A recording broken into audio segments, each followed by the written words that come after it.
केवल साहेब, सब केवल साहेब, आजू-बाजू सौने सब केवल साहेब, सब केवल साहेब। એટલે અહીંયા આપણે ઘણું બધું શીખ્યા છીએ।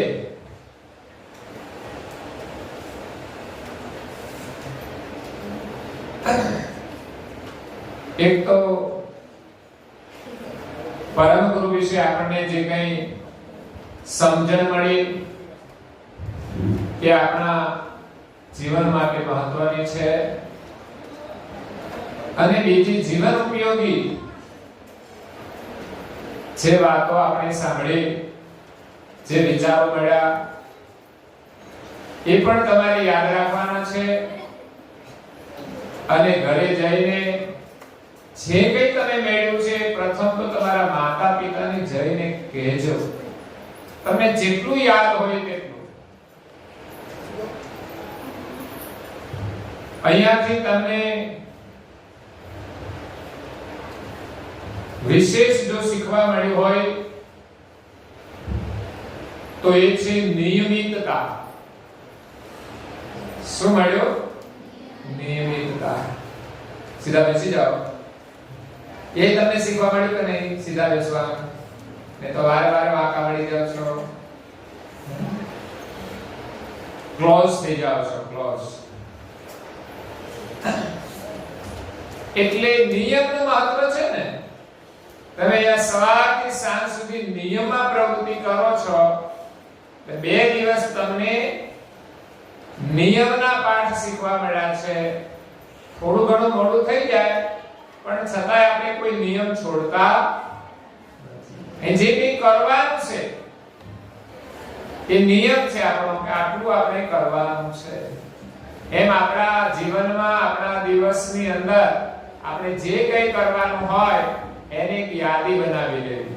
સવારે સમય કે આટલા વાગ્યાથી આટલા વાગ્યા સુધી આ કરવાનું, આટલા વાગ્યા સુધી આ કરવાનું। એની અંદર નાવા ધોવાનો સમય આવી જાય, પૂજા પાઠનો સમય આવી જાય, નાસ્તાનો સમય આવી જાય, અભ્યાસનો સમય આવી જાય, સ્કૂલે જવાનો સમય આવી જાય, આવીને ટ્યુશનમાં જવાનું હોય એનો સમય આવી જાય, લેસન કરવાનો સમય આવી જાય, રમવાનો સમય આવી જાય, અને પછી છેલ્લે ઊંઘવાનો સમય પણ આવી જાય। પછી કેટલો સમય તમારે મોબાઈલ ચલાવવાનો એ પણ આવી જાય। એટલે મોબાઈલ વિદ્યાર્થી જીવનમાં બહુ મર્યાદિત ચલાવવાનો છે। બિનજરૂરી મોબાઈલનો ઉપયોગ કરવાનો નથી। હા, જરૂર હોય, ફોન કરવાનો હોય તો ઠીક છે, અને મોબાઈલની અંદર કોઈ જરૂરી જાણકારી મળતી હોય એ જાણવા માટે તમે ઉપયોગ કરો તો ઠીક છે। એ સિવાય મનોરંજનમાં સમય બરબાદ કરવા માટે એનો ઉપયોગ કરવો જોઈએ નહીં। કારણ કે અત્યારે ખરેખર તમારા જીવનનો ઉપયોગ વિશેષ શિક્ષણ માટે કરવાનો, અને બીજું સંસ્કાર માટે। એટલે વહેલા ઉઠવાનો નિયમ મહત્વનો છે કે સૂર્યોદય થતા પહેલા તો આપણે ઉઠી જવું જોઈએ। ઉઠીને શું કરો છો? બ્રશ, મુખ મંજન કરો છો, દંત મંજન કરો છો, મુખ શુદ્ધિ કરો છો, પછી કુદરતી હાજત લેટ્રિન જવાનું હોય તો પણ સવારે ઉઠીને પહેલું તો ઉઠીને સીધું પાણી પીવાનું છે મહત્વ। 1 ગ્લાસ પાણી પી લેવાનું, પછી બાથરૂમ પાણી જવું પડે તો જઈ આવી, અને ત્યાર પછી નાઈને કરવું હોય તો ભલે, નાયા પહેલા આપણે થોડો યોગ કરી લેવાનો। તમને જેટલો અનુકૂળ સમય હોય એટલું। એની અંદર તમે સૂર્ય નમસ્કાર કરો તો બધા આસન આવી જતા હોય છે, કે શરીરને વ્યાયામ મળી જાય। સૂર્ય નમસ્કાર આવડી ગયા તમને? બધા જ નમસ્કાર આવડી ગયા? 12 હશે, કેટલા હશે? 10, 12। આમાંથી સરસમાં સરસ કોને આવડે છે? હે, નંબર 1 કોને આવડે? એને તો કંઈક આપવું પડશે ને। સારામાં સારું કોને આવડે છે? હે, સૌથી બેસ્ટ પરફેક્ટ કોને આવડે છે? તને આવડે છે? હે, શું નામ છે? ધોરણ 10 ની બાલિકાઓ 9ની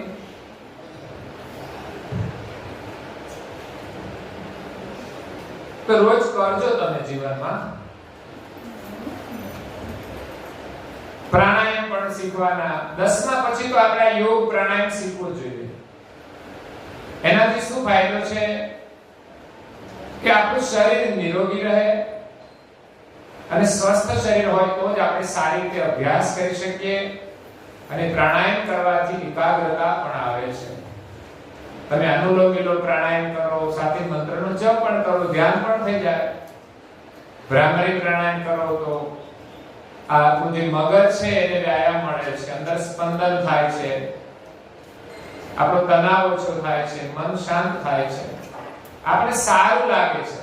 ભ્રામરી કર્યા પછી આપણું મગજ એકદમ શાંત થઈ જાય છે. એટલે 2-3 સરળ પ્રાણાયામ આપણે કરવા જોઈએ જે બાળકના જીવનમાં જરૂરી છે. અને આસન થોડા તમે બેસીને કરી શકો એવા હળવા આસનો પણ હોય છે. હાથ હલાવવાના હોય છે, પગ લાંબા ટૂંકા કરવાના હોય છે, એ તો તમે કરો છો ને. આંગળીઓ ખેંચવાની હોય છે, આંખોની પણ કસરત આવે છે. કરી છે? હા, જે બધાને આવડે છે. સરસ. આમ ગોળ ગોળ રાઉન્ડમાં ફેરવતા હોય છે, પછી બીજા રાઉન્ડમાં ફેરવવાની. તે બહુ જરૂરી છે. એટલે યોગ અવશ્ય નિયમિત કરો. થોડો કરો તો થોડો કરો. આ ઓછો ટાઈમ મળે તો શનિ રવિ ટાઈમ મળે તો પણ આપણે કરવો જોઈએ. એવું નહીં કે સવારમાં કદાચ સવારે સમય ન હોય તો સાંજે પણ ભૂખ્યા પેટે કરવો. થોડું એક વાર સૂર્ય નમસ્કાર કરીએ, 2 વાર કરીએ, 3 વાર કરીએ, 4 વાર, 5 વાર, બહુ થઈ જાય.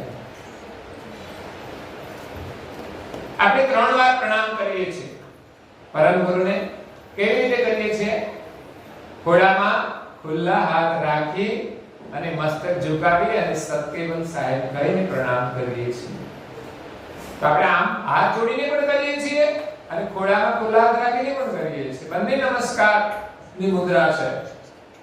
આપણી પરંપરામાં એક વિચારધારા છે કે ખોળામાં ખુલ્લા હાથ રાખવાનો મતલબ કે આપણે કંઈ પરમ ગુરુ પાસે માગણી કરીએ છીએ એટલે આમ હાથ રાખીએ છીએ અને નમન કરીએ છીએ, તેમના ચરણમાં કંઈ અર્પણ કરીએ છીએ. સત્કેવલ સાહેબ કહીએ છીએ તો સર્જનહારનું સ્મરણ કરીએ છીએ. સર્જનહારનું નામ શું છે? સત્કેવલ સાહેબ. એ ભગવાન છે, સર્જનહાર છે.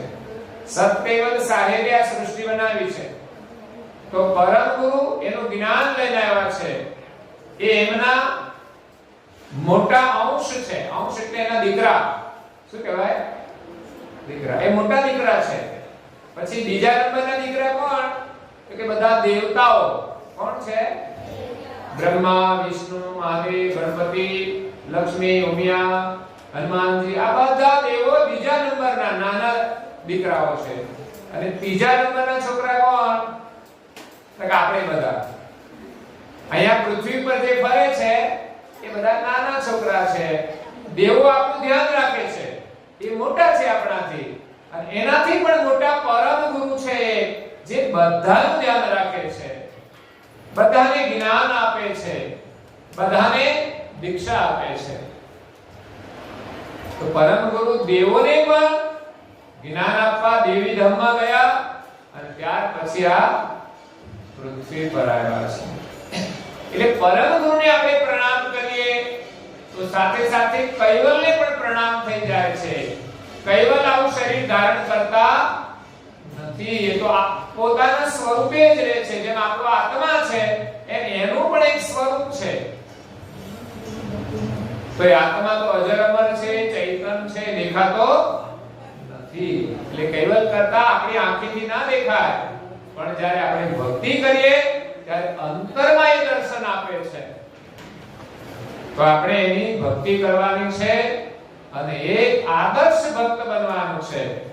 આની અંદર આપણે જે બાલિકા ગીત ગાયું એની અંદર આદર્શ ભક્ત બનવા માટે શું કરવું જોઈએ? શું કહ્યું? એક તો આપણે નાઈ ધોઈને સવારે પૂજન કરવાનું. આપણે કહ્યું ને આજે એવી જ રીતે તમારે રોજ નિયમિત નાઈ ધોઈને પૂજન કરવાનું, તિલક કરી મંત્ર. તમારે થોડો ટાઈમ હોય તો 11 જપ કરજો, પછી રવિવારે ભેગા થઈ જાય ને તો વધારે કરી લેવાનું. એટલે આદર્શ ભક્ત બનવા માટે નાઈ ધોઈને પૂજન કરવાનું, પૂજન કરીને તિલક કરવાનું, આરતીનો સમય હોય તો આરતી કરવાની અને પરમ ગુરુને પ્રણામ કરવાના. એક આદર્શ ભક્ત ના લક્ષણ છે. તો સવારે આપણે વહેલા ઉઠવાનું, નાઈ ધોઈ પૂજા પાઠ કરવાના, યોગ કરવાનો અને પછી જે નાસ્તા પાણી કરવા હોય તે કરવાનું. પણ 3 વાર પગે લાગીએ છીએ તો પરમ ગુરુને આપણે તન, મન અને ધન આપીએ. શું આપીએ? તન, મન અને ધન. આ શરીર એ તન છે, શરીરની અંદર જે કામ કરે છે મન છે, અને આપણે બહાર કમાઈએ તો એને આપણે ધન કહીએ છીએ. અત્યારે તો તમારી પાસે કઈ છે ને? છે? તમે કમાવો છો? નથી કમાવો તો તમારે તન મન આપવાનું. તમે મોટા થઈ જાઓ, નોકરી કરો, પૈસા કમાઓ, અગર તો તમારી પાસે પૈસા ક્યાંથી આવે?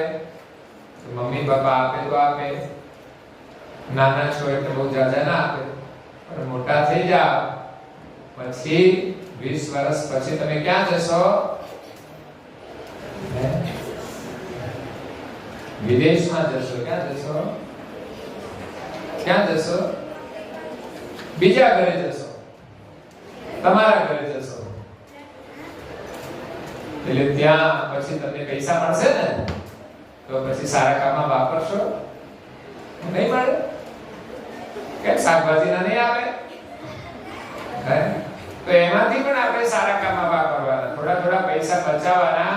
બહુ બ્યુટી પાર્લરમાં પૈસા ખર્ચવાના નહીં. બહુ ફેશનમાં પૈસા ખર્ચવાના. બહુ ફેશન વાળા જુતિયા પહેરવાના. લોકો તો એક વેચની એડી વાળા સેન્ડલ પહેરે, અને એની એડી કેવી હોય? અંગૂઠા જેવી. હવે સહેજ આમ પગ ત્રાસો થાય તો શું થાય? મચકોડાઈ જાય કે નહીં? લેવા એવા સેન્ડલ પહેરાય? જમીન સાથે ચોંટેલા હોય, 1 ઇંચ બસ ઊંચો પગ જોઈએ, એથી વધારે જરૂર નથી. એટલે આપણા આરોગ્યને ધ્યાનમાં રાખીને વસ્તુ ખરીદવી જોઈએ. કપડાની બાબતમાં પણ એવું છે. આપણે તો ભારતીય સંસ્કૃતિ અનુસાર જીવવાનું છે. કેવી રીતે? તો સંસ્કૃતિ વિશે તો બહેનોએ ઘણું બધું તમને કહ્યું. અલગ અલગ દેશની અલગ અલગ સંસ્કૃતિ છે. તો આપણી ભારતીય સંસ્કૃતિનો પહેરવેશ શું છે ખબર છે? શું છે? બહેનો માટે સાડી. સાડી એ સારી છે. સાડીનું મહત્વ છે. તમે તો નાની બાલિકા છો એટલે તમારે તો હજુ સાડી પહેરવાની ના હોય, પણ મોટા થઈ ગયા પછી તો જો આ બધા બહેનો બેઠા છે, એક આ તો સાડી પહેરે, કાં તો ડ્રેસ પહેરે. આ બીજા નંબરમાં એક ડ્રેસ છે.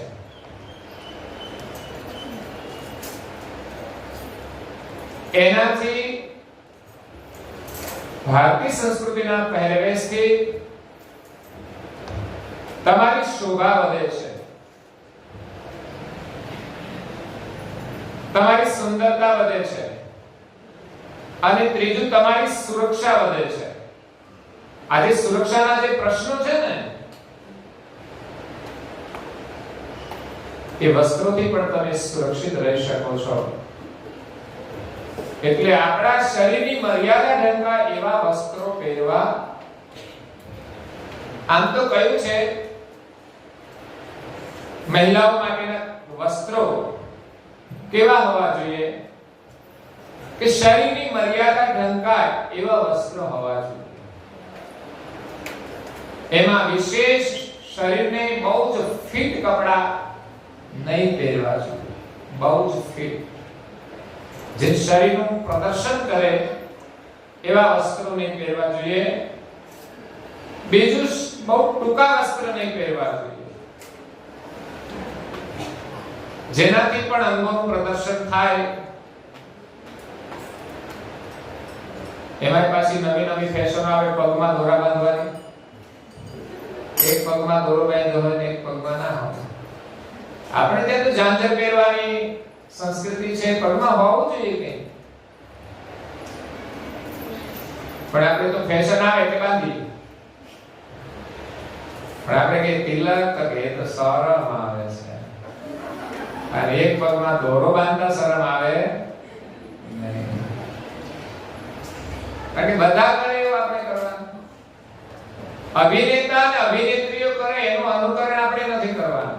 પણ છતાંય તમે જોજો, અભિનેત્રીઓ હોય છે એ કોઈ ફંક્શનમાં જાય ને ત્યારે બીજા કોઈ સંસ્કૃતિના કપડા પહેરતા નથી. જોજો, ભારતીય સંસ્કૃતિનો પહેરવેશ પહેરીને એ કોઈ ફંક્શનમાં જાય છે, કોઈ પૂજા કરે છે, તો મંદિરમાં જવાનું હોય ત્યારે કેવા વસ્ત્રો પહેરવા જોઈએ એ પણ આપણે ખ્યાલ રાખવું જોઈએ.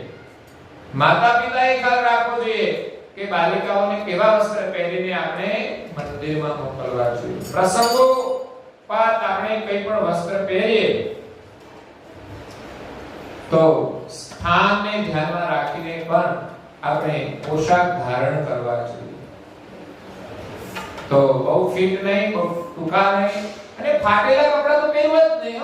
હવે તો ફેશન આવી છે ફાટેલા કપડાની. અને બીજું એક પારદર્શી કપડા નહીં પહેરવાના, આછા કપડા બહુ એવું શાસ્ત્રોમાં છે વિધાન. એટલે પેલા બહેનો સાડી પહેરતા હતા, માથે પણ ઓઢતા હતા, અને આપણે ત્યાં ચુંદડી હતી. ચુંદડી માતાઓ માટે, બહેનો માટે, દીકરીઓ માટે ચુંદડી હતી. પણ હવે ચુંદડી તો રહી નથી કોઈની પાસે. એક દીકરી છે એની પાસે ચુંદડી છે. પહેરવેશની અંદર ચુંદડી હોવી બહુ જરૂરી છે. નાની બાળા હોય તો પણ ચુંદડી હોય, પણ હવે પહેરવેશ જ એવા થઈ ગયા, ફેશન આવી ગઈ એટલે ચુંદડી જતી રહી, ઉડી ગઈ. પેલું ગીત છે ને ગુજરાતી, કે ઉડે તો ભલે ઉડી જાય, એવું કઈ ગીત છે. એ ઉડી ગઈ ચુંદડી. ખરેખર ચુંદડી મર્યાદા માટે બહુ જરૂરી છે. મંદિરમાં આવો, તમારે આરતી થતી હોય તો માથે ઓઢવું જોઈએ.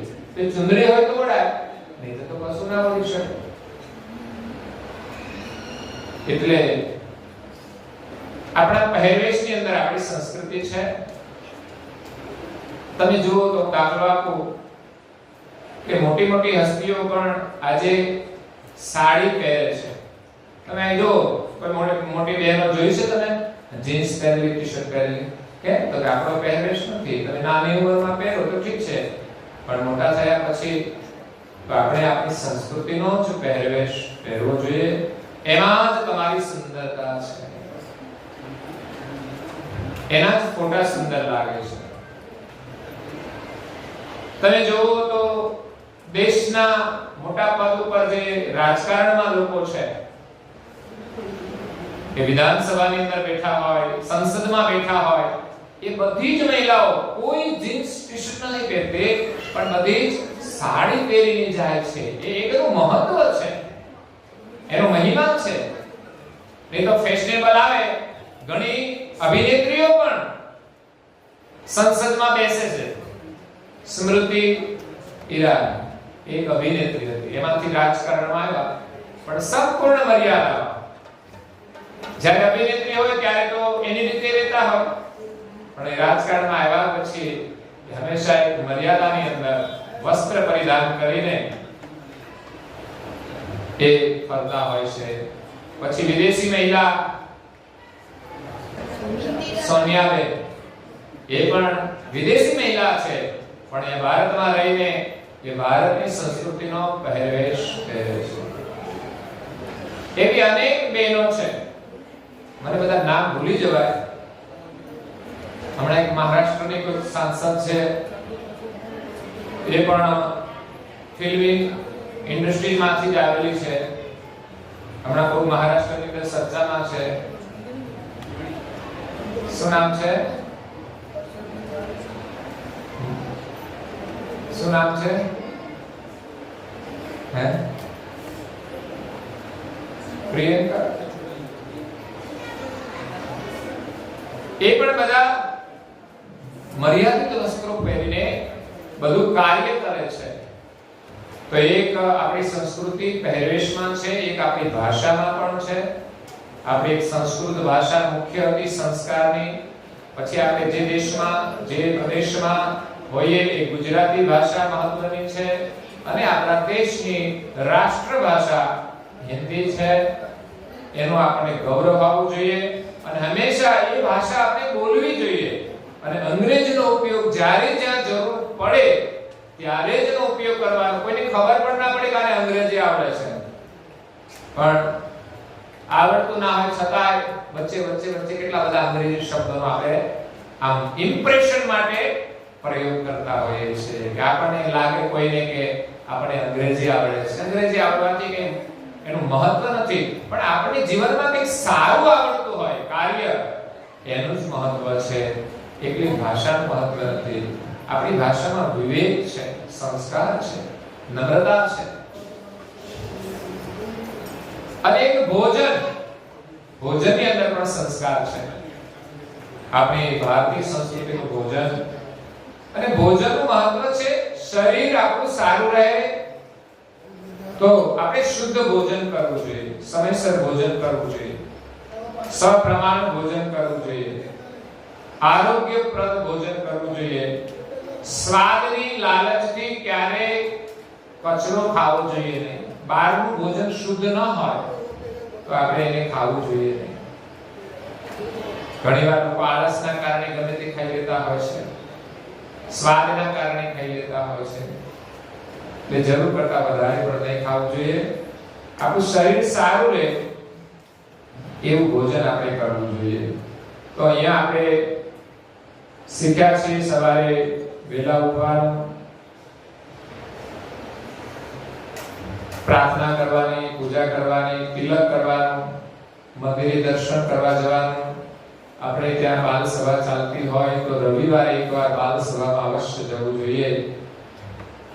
રમત ગમત પણ રમવાની, પણ કેવી તમે અહીંયા જે રમો છો એવી. બાકી તો લોકો મોબાઈલની ગેમમાં વધારે રમત રમતા હોય છે, એમાં શરીરને કોઈ લાભ થતો નથી. એટલે બધાની સાથે હળીમળીને રમવાનો એક આનંદ છે. એટલે આપણે ત્યાં આપણા દેશની ઘણી બધી રમતો છે, એ આપણે રમીએ. અને અહીંયાથી આપણે જે શીખીને ગયા છે એમાંથી આપણે નિયમ લેવાનો છે. એક સંકલ્પ પત્ર છે અહીંયા. આમ તો મોટા લોકો માટે બનાવેલું છે, પણ આમાંથી તમારે લાગતા જે નિયમો છે એ તમને સંકલ્પ પત્ર આપશે કે સૂર્યોદય પહેલા ઉઠીને હું સ્નાન કરી લઈશ. આ નિયમ તમે લઈ શકો. સ્નાન કરીને ચંદનથી પરમ ગુરુનું પૂજન કરીશ. પછી પ્રસાદનું પૂજન ચંદન વડે હું બાલ તિલક કરીશ. ગળામાં કંઠી ધારણ કરીશ. આજે કરી છે પણ તૂટી જાય એટલે તરત બીજી પહેરવી. કપડા ફાટી જાય છે તો બીજા પહેરીએ છે. એક દિવસ આપણો ખાલી ના રહેવો જોઈએ કે આપણા ગળામાં કંઠી ના. કંઠીનું મહત્વ છે કે આપણે ગુરુ કર્યા હોય એની આ કંઠી છે, એનો એક ચિહ્ન છે, તો આપણે ધારણ કરી રાખવું જોઈએ કે જે આપણી રક્ષા કરે છે. ઘણા લોકોને કઈ તકલીફ હોય તો ઘણી જાતના દોરા નથી બાંધતા, તો એનું કામ થતું હોય તો એમાં એને શ્રદ્ધા હોય. એમ આ કંઠીમાં જો આપણી શ્રદ્ધા હોય તો ચોક્કસ પરમ ગુરુ આપણી રક્ષા કરે છે. એટલે એક દિવસ પણ આપણી કંઠી તૂટી જાય તો ગળું ખાલી રહેવું જોઈએ નહીં. પછી મંદિર ગામમાં હોય તો દર્શન કરવા જવું, રોજે જવું યા તો રવિવારે તો અવશ્ય જવાનું. અને 5 પ્રકરણનો સમય હોય તો 5 નહીં તો 1 તો અવશ્ય કરવી. 3 વાર સત્યવેલ સાહેબ કહીને તમે પ્રણામ કરો છો, તમને બધું આવડી ગયું છે તો ઘરે જઈને પણ આ નિયમ તમે પાળજો. પછી ઘરના જે સભ્યો છે, માતા પિતા, વડીલો, ગુરુજનો, સંતો, એમને પણ આપણે પ્રણામ કરીએ. સત્યવેલ સાહેબ કહીને ફોન પર વાત કરીએ તો પણ સત્યવેલ સાહેબ કહીને પછી વાત કરીએ. બીજા અન્ય કોઈ ભક્ત મળે તો એની પણ આપણે સત્ય સહાય કરીએ. અજાણ્યા હોય તો આપણે પ્રણામ નમસ્કાર એવી રીતે પણ આપણે આદર કરી શકીએ છીએ. તો તમારા બધા હળવા નિયમ છે અને એક તમારે અમર મંત્રની જે માળા છે મેં કહ્યું તેમ થોડું થોડું કરજો. કૈવલ મંત્રની જે માળા છે એમાં માળા કરો અને બીજું તમે કૈવલ મંત્રની પુસ્તિકા છે તમને એક કઈથી આપવામાં આવશે તો તમે લઈ જજો અને આ વેકેશનમાં જ જો સમય વધારે હોય તો વધુ સમય લખીને એને પૂર્ણ કરજો. રહી જાય તો ભણવાના સમયની ટાઈમ હોય તો ભલે ન હોય તો શનિ રવિની રજામાં સમય મળે એટલું પણ તમે લખવાનો નિયમ રાખજો. અને આમ તો એક નિયમ એવો છે કે લગભગ બહેનોને લાગુ પડતો નથી. કોઈ પણ પ્રકારનું વ્યસન કરવું, કદાચ આધુનિક સમય છે, નવી કોઈ ફેશન આવે વ્યસનની અને તમે કઈ એનું અનુકરણ કરો તો એનું વ્યસન થઈ જાય. કદાચ નવી કોઈ બહેનો વ્યસન કરતી હોય, જોયા છે ઘણા ફેશનેબલ હોય, કોલેજિયન હોય, કોલેજમાં જતા હોય પછી પાર્ટી આપે, કઈક પ્રસંગ હોય એની પાર્ટી આપે એટલે શું કરે, હોટલમાં જવાનું અને ત્યાં શું કરવાનું, તો પીવાનું. શું પીવાનું? હે શું પીવાનું? મને લાગે છે કે બાલિક શિબિરની અંદર જે કોઈ આવ્યા છે તો કોઈ દિવસ એનું સેવન કરશે. એટલે બાલિકાઓને કહો તમે લગ્ન કરો ત્યારે ખાસ પૂછી લેજો એમની જોડે લગ્ન કરવાના. જે વ્યસનનું સેવન કરે એની સાથે લગ્ન કરવાના નહીં. પહેલો જ નિયમ પૂછવાનો. પૈસા કેટલા છે નહીં પૂછવાનું.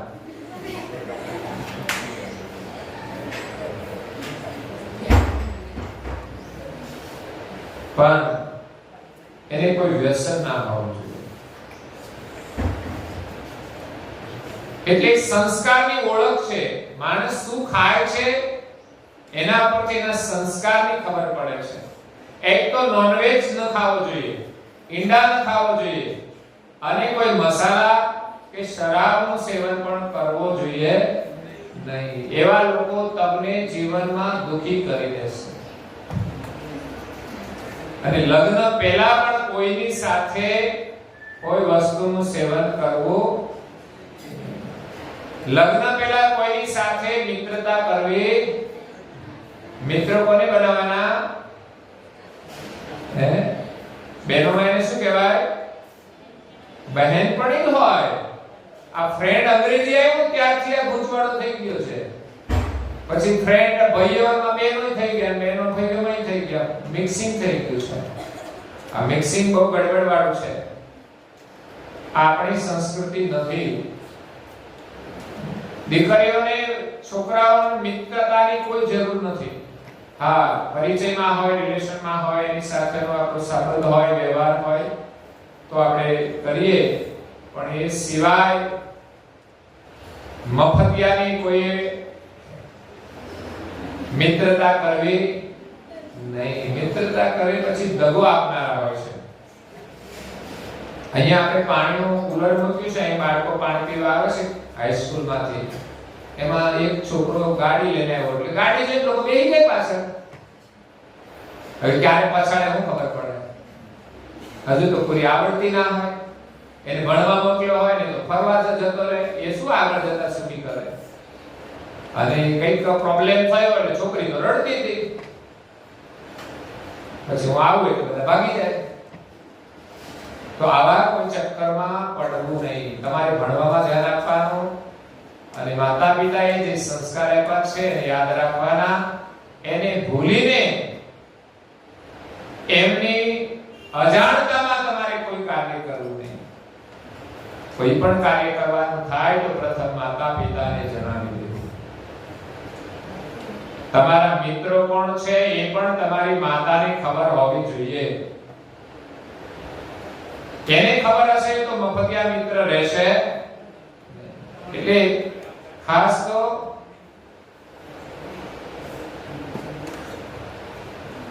આજે ફ્રેન્ડશિપ છે અંગ્રેજી એ ખરેખર આપણી સંસ્કૃતિમાં નથી,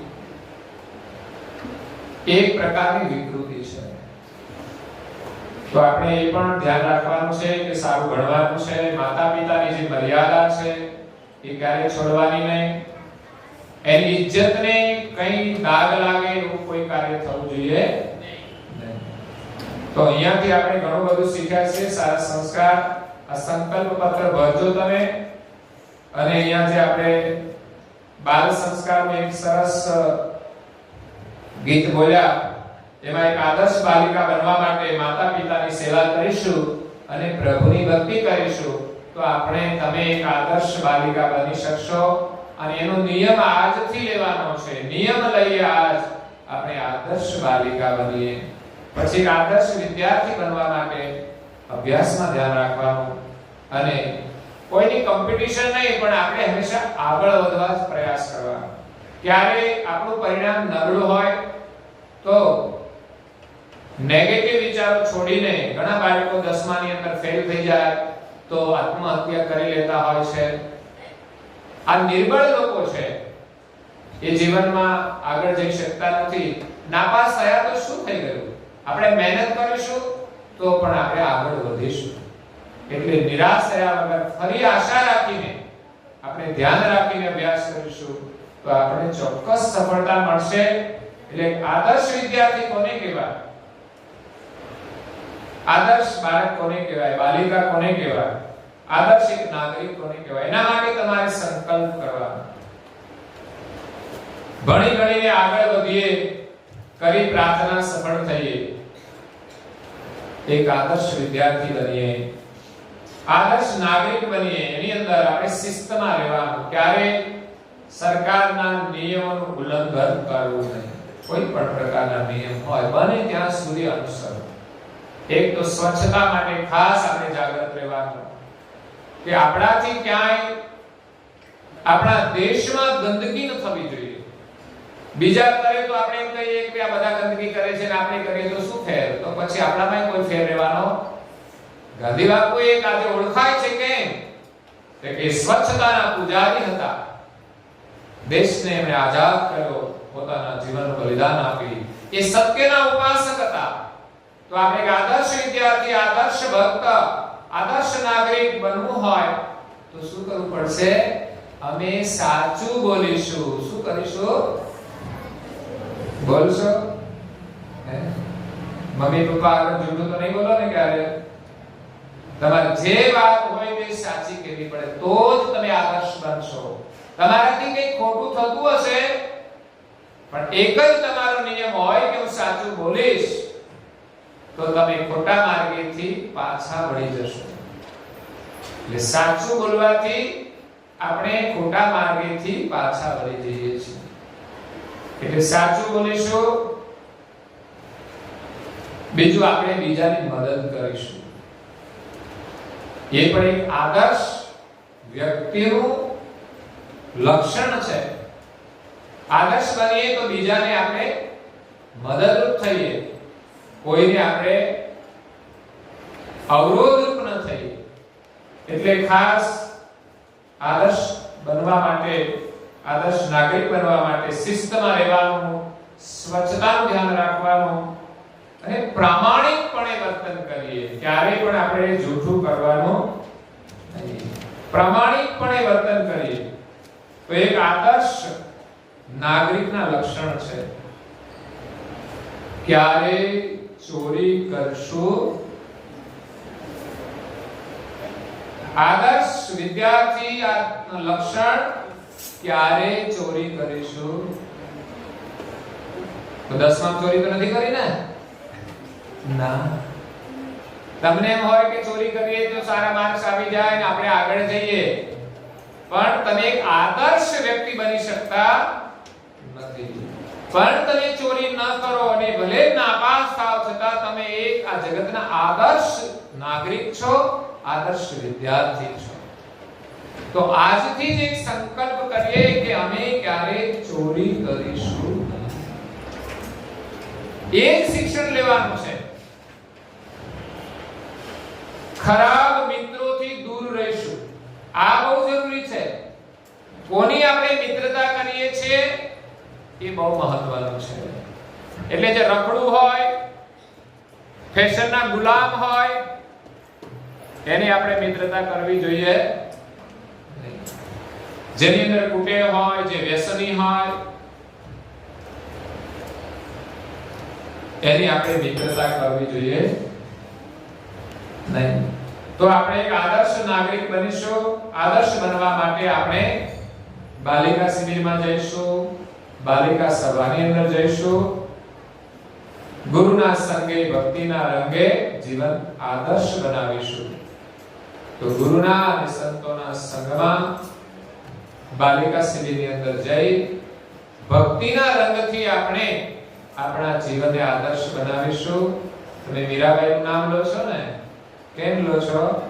કે ભક્તિના રંગે એમણે એક આદર્શ જીવન બનાવ્યું એટલે આપણે યાદ કરીએ છીએ.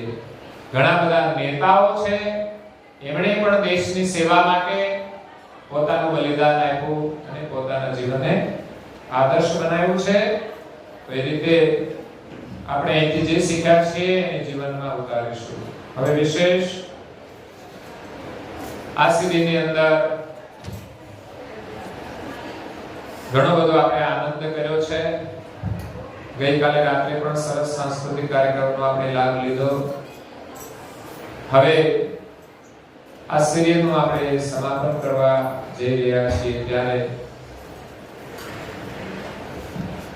અંતમાં તમને અહીંથી જે દાતાઓએ સેવા આપી છે એ પ્રસાદી રૂપે આપવામાં આવશે, એક સ્મૃતિ રૂપે આપવામાં આવશે, જેમાં તમને ભણવામાં ઉપયોગી થાય એવું એક પેડ આપશે, પેન આપશે તમને. અને અમારા તરફથી તમને કૈવલ મંત્રની એક પુસ્તિકા આપીશું. અને આ પૂજાની કીટ છે એ પણ તમે તમારી સાથે રાખજો. કે બહારગામ જવાનું હોય તો પણ તમારા થેલામાં મૂકી દેજો. ત્યાં પણ પરમ ગુરુની પૂજા કરી, તિલક કરી, પ્રાર્થના કરી, સ્મરણ કરી, જેટલો સમય હોય એટલું કરી અને પાછી પૂજા મૂકી દેવાની. કેટલા બાળકો સવારે નાઈ ધોઈ પૂજા કરી અને માતા પિતાને પ્રણામ કરશે? કેટલી બાલિકાઓ ચોક્કસ માતા પિતાને પ્રણામ કરશો? સરસ. તો એ બહુ જ મહત્વના સંસ્કાર છે, નિયમ છે.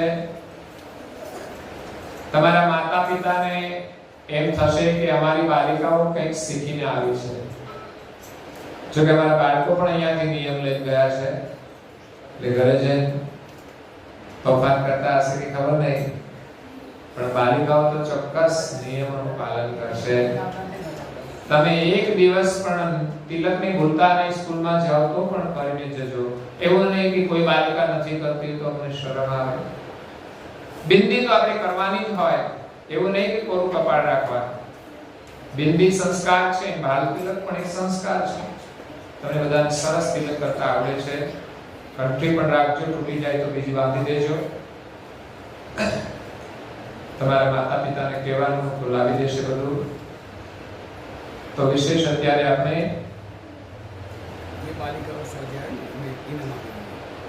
જે બાલિકાઓએ સરસ પ્રદર્શન કર્યું છે રાત્રે સાંસ્કૃતિક કાર્યક્રમનો, એ બાલિકાઓને જે ઇનામ મળ્યું છે એને અહીંયા પ્રસાદી રૂપે આપવામાં આવશે. તો જે નામ લે તો શિક્ષિકાઓને પણ જે પ્રસાદી મળે એ સ્વીકારીને તમારે જે બદલામાં જે કંઈ તમારે સેવા કરવી કરજો. તમે તો શિક્ષિકાઓ છો એટલે. પણ અહીંયા તમને જે પ્રસાદી મળે એ સ્વીકારીને એક પ્રેરણારૂપ પ્રસાદી લઈ લેજો અને તમારે પછી જે કંઈ સેવામાં વાપરવી તો વાપરજો. તમારા બાળકોને પણ વાપરશો તો વાંધો નહીં. હની, સ્વરા, ચાર્મી, દૈન્ય, આરસી, નાવિકા, જાનવી, હીરાલી, નંદી, રૂપા, ખુશી, ખુશી, રાધિકા, ધ્રુતિ, રીતુ અને મેઘ. આટલા આવી જાવ. આ પૈસા ને ક્યાં વાપરશો? પાણીપુરી ખાવાના?